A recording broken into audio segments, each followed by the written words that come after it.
Pelatih Timnas Arab Saudi dituntut mundur setelah kalah dari Timnas Indonesia.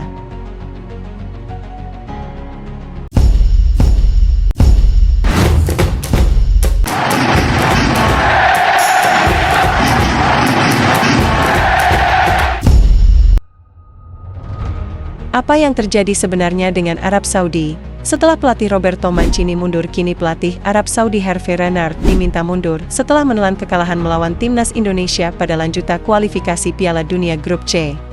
Hervé Renard menjadi sasaran kritik setelah hasil buruk yang dialami Arab Saudi di Jakarta. Timnas Indonesia secara mengejutkan mampu menekuk Arab Saudi dengan skor 2-0 lewat 2 gol Marcelino di menit 32 dan menit 57. Ini bukan pertama kalinya Hervé Renard melatih Timnas Arab Saudi. Setelah 2019 hingga 2023 Renard kembali melatih Timnas Arab Saudi setelah melatih Timnas wanita di Prancis. Akan tetapi periode kedua Renard tidak semanis di periode pertama saat itu.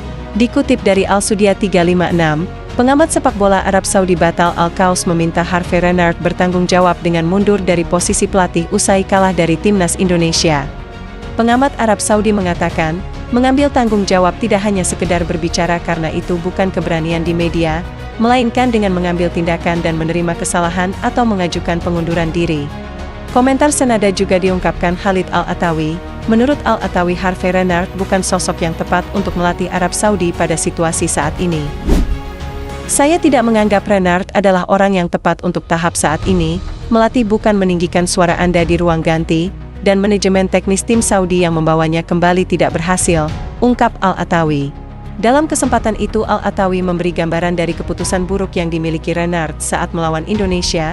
Pelatih asal Prancis itu dianggap memainkan formasi yang tidak tepat serta tidak memperbaiki kesalahan pada babak kedua, salah satunya mengganti bintang muda Muhammad Al-Qahtani pada babak pertama. Melihat Arab Saudi yang sekarang sepertinya melawan Timnas Indonesia menjadi momok yang sangat menakutkan, setelah Roberto Mancini sekarang yang menjadi korban adalah Hervé Renard. Entah apa yang akan dilakukan Arab Saudi selanjutnya. Sementara itu pelatih Timnas Indonesia Shin Tae-yong mengungkapkan targetnya setelah Timnas Garuda memiliki 6 poin di grup C putaran ketiga kualifikasi Piala Dunia 2026 zona Asia. Timnas Indonesia mendapat 6 poin berkat tambahan 3 poin atas kemenangan melawan Arab Saudi dengan skor 2-0. Dengan kemenangan ini Timnas Indonesia berada di peringkat ketiga klasmen grup C. Poin yang didapat Timnas Indonesia sama dengan Arab Saudi, Bahrain dan Cina. Peluang Timnas Indonesia untuk lolos ke Piala Dunia 2026 semakin terbuka lebar. Di sisi lain ekspektasi penggemar akan semakin meningkat. Shin Tae-yong menyikapi tekanan diberikan dengan memberikan yang terbaik. Saya akan berbohong jika saya mengatakan tidak ada tekanan, tapi pendekatan saya adalah menikmatinya, kata Shin Tae-yong. Shin Tae-yong juga mengatakan ini bukan posisi yang akan saya miliki selamanya, jadi selagi saya di sini saya akan melakukan yang terbaik dan menikmati setiap momen. Lebih lanjut, ia memiliki target untuk meraih 9 hingga 12 poin dalam pertandingan yang tersisa. Dengan 6 poin tujuan saya untuk melangkah lebih jauh dengan 9 poin bahkan mungkin 12 poin, ucap Shin Tae-yong. Saya percaya jika penggemar kami terus mempercayai kami, saya yakin kami akan memberikan hasil yang hebat, ungkap Shin Tae-yong. Memang kekuatan Timnas Indonesia saat ini tidak bisa diremehkan begitu saja. Melihat proyek ambisi Timnas Indonesia untuk mengamankan satu tiket ke Piala Dunia 2026, kekuatan Indonesia saat ini tidak mustahil jika Timnas Indonesia akan lolos ke Piala Dunia nanti. Sementara itu Erick Thohir selaku Ketua Umum Federasi Sepak Bola Indonesia berharap Ole Roemeni bisa membela Timnas Indonesia saat bertandang ke markas Australia mendatang. Pemain yang membela AFC Utrecht tersebut dikabarkan sudah siap untuk menjadi warga Indonesia WNI dan memperkuat Timnas Garuda. Ketua Umum PSSI Erick Thohir mengatakan bahwa Ole Roemeni saat ini sedang menjalani proses alih warga negara untuk membela Timnas Indonesia senior.